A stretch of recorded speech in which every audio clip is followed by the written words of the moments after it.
had 2 older children, and my youngest at the time was going to be 16. And I kept bugging him for another child since he went to kindergarten. It was a private adoption.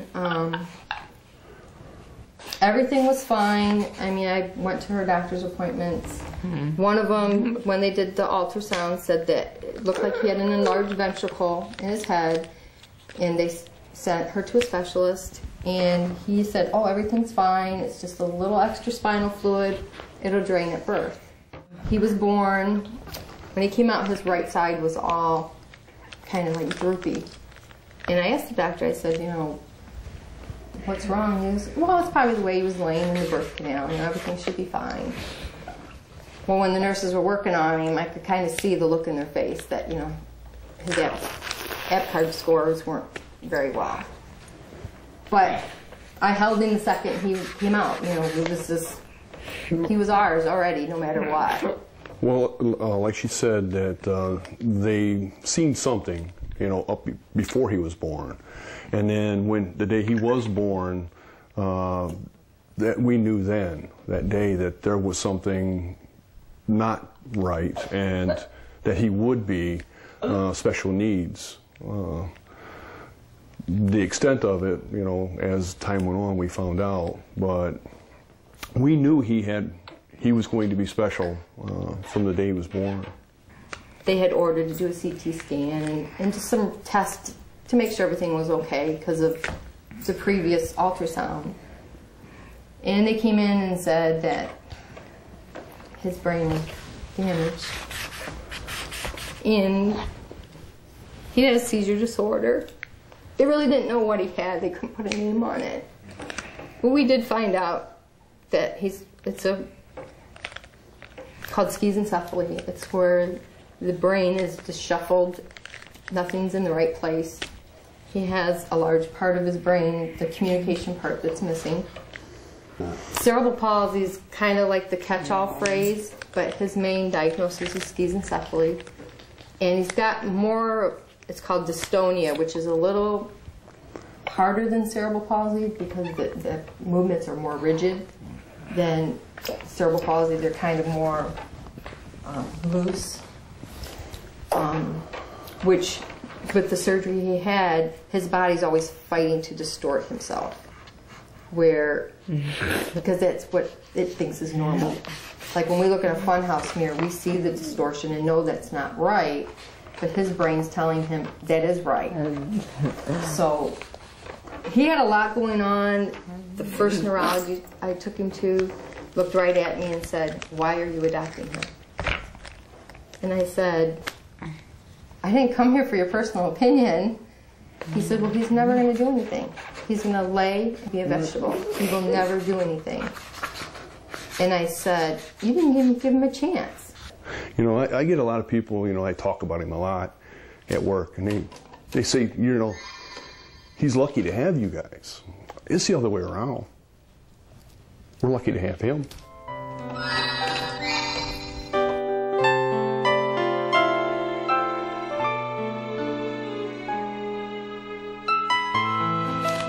Well, we didn't really have a whole lot of support from our families either. I mean, we didn't tell anybody we were adopting because there's always a chance that the person can change their mind. Nobody knew until the day we brought him home. And I said, you know, she's still got one more day, but he's in my house, she's not getting him back. But so we didn't have that support. You know, why are you doing this? You know, your kids are grown, now you're going to go through this and it's, you know, you're not going to be able to do anything. And I said, he's ours. And so that was the first hurdle. You know, you bring a baby home, you want people to be happy for you, not, you know, questioning why you're doing something. And my dad's the one that really took to him. My parents were foster parents while I was growing up. And he was the one I thought would be the least accepting because my dad's generation, they went into an institution. But he took to him and they were like this. We've learned along the way that doctors don't know the best for your child. You know, everything's routine. Well, you got to do this and you got to do this in this time frame. And we listened to him at first, but then we learned it's not always right for Colton. Colton's unique. He has challenged a lot of doctors in Toledo. He was blind until he was 9 months old. They don't know why he can see. His optic nerve is very clear. But I told him, I said, he can see, and they're like, no, it's just wishful thinking, but he could. The minute we knew he could see is the minute we worked on learning him to not crawl. throwing on the floor. We'd move a Pepsi can. He'd do anything for Pepsi. We'd move it, and he'd learn to crawl. So everything that they said he couldn't, for some reason we just knew he could. And that's key, what she just said. You know, some people think, you know, okay, a Pepsi can, but you find out what triggers them to want to do something, and you use that to your advantage. I mean, he likes to, if that bathroom light is on in the other room, for some reason he'll take off to it. So when we get him in a stander and he doesn't want to do it, he just stands there, I'll turn that light on, and sure enough, the determination in that boy's face to go towards that room, it's encouraging and it helps him. So you just got to be in tune with their special needs, not only, you know, Colton, but others. If you can get in tune with their wants, likes, and desires, you can help them out and help them progress. Things weren't bad when he was little because he was in a stroller, and, you know, you didn't really see the differences in him. You know, the only questions we would have is, this little girl came up to us and said, "Is he your baby?" I'm like, "Yeah." "Are you sure he's your baby?" We're like, "Yeah." No. The challenge we find now is, like, probably in the last 4 years. You want a color? Is he's not cute anymore when he makes floor. sounds in the restaurant.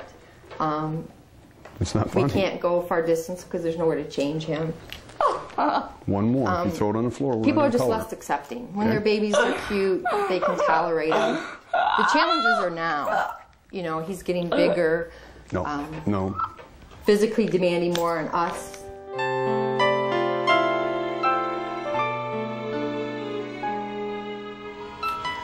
Well, with our other kids, whatever they could do or wanted to do, whether wrestling, volleyball, band, whatever, we tried to make it happen.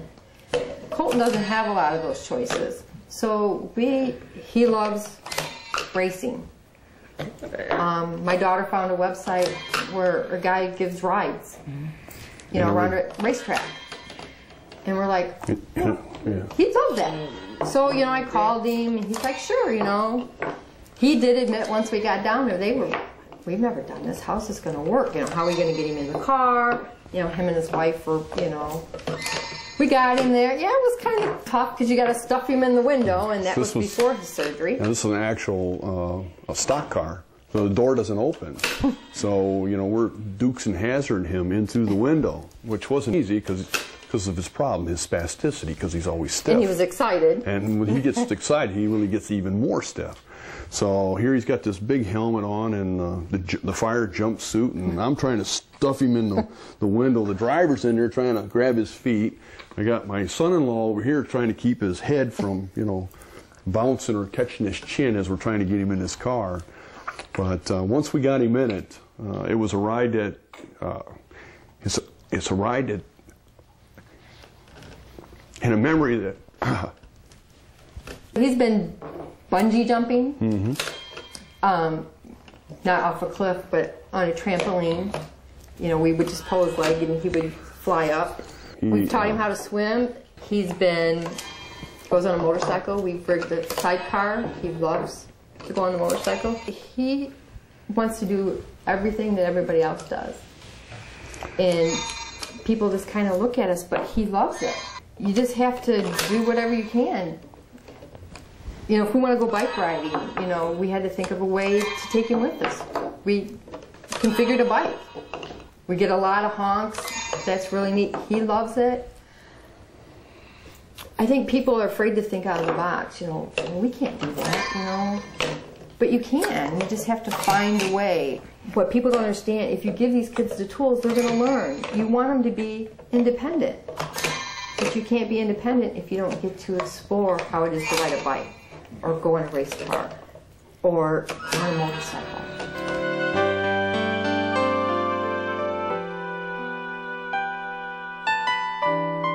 Colton's very spastic in this right side. He basically, they described it to us, he had a stroke in utero.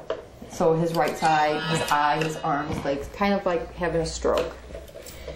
Over time, as he would grow, his muscles were so rigid that they wouldn't grow as fast as he did. Good job. So well, probably, he had his surgery in March. So probably a year and a half before this past March, his right leg kept bending up to where it finally laid on his bottom. Nope. He couldn't straighten it. The blue one. He didn't want to sit. He couldn't, put it straight anymore, weight bear. The surgery here, we just kept shaking our head. 8 hours of surgery. They wanted to go in and cut the muscle and sew it, possibly cut bone to make his leg straight. He would have been in a cast from the waist down for 8 months, which meant he couldn't crawl. That's how Colton lives, is crawling and exploring. He don't play video games and stuff like that. Nope. And we're just like, this isn't going to work for him. And we researched and we found a doctor in New Jersey that we sent a video, and he said he could help our son with an hour and a half surgery with just a needle type instrument, like a shot. They went in, you have fascia over your muscle. They went in, nipped that, stretched it. His leg was still at 45 degrees at that point, but he said with a good therapist, you'll get it straight. And we did. And he's standing in a stander, and he's walking in a gait trainer. And blue one. That's what I mean. You have to go by what your sense is in your child, because it's not textbook. Blue one. Oh, he's got CP, it has to be this way, and it has to be done this way. The blue one. No. Parents have got to learn to go with their own instinct, because we truly believe that he would have been worse off, because Colton has little quirks, and he wouldn't eat for the first 3 weeks after surgery. Good job. He lost 10 pounds. So we imagine 8 months had passed in pain. He would have been in the hospital with a feeding tube. It would have thrown him back so far. And I guess that's my biggest thing, is you have to really do what you think is best for your child, even though the doctors are saying, no, you need to do this.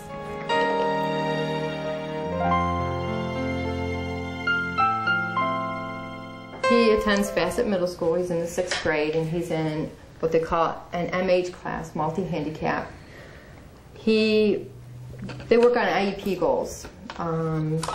His goals this year is we're working on communication to get him able to communicate with other people, so we're not the only ones that understand him.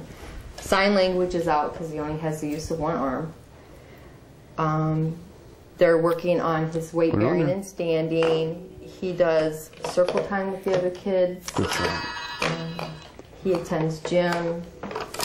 His inclusion programs are with the entire school, lunch and gym. But then he's in a special class where they teach him how he can learn.